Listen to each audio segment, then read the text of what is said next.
రైతులను కాంగ్రెస్ నిండా ముంచేసిందని అన్నారు మాజీ మంత్రి హరీష్ రావు. రైతులకు ఇచ్చిన ఒక్క హామీని కూడా నెరవేర్చలేదన్నారు. లోక్సభ ఎన్నికల్లో ఎలా ఓట్లు అడుగుతారని ప్రశ్నించారు హరీష్ రావు. రాగానే డిసెంబర్ 9వ తేదీ 2 లక్షల రుణమాఫీ మోసం. రైతులకు కౌలు రైతులకు ఎకరానికి 15,000 రూపాయలు ఇస్తాం దగా.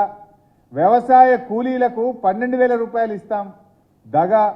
వరి పంటకు క్వింటాల్కు 500 రూపాయల బోనస్ ఇస్తాం దగా.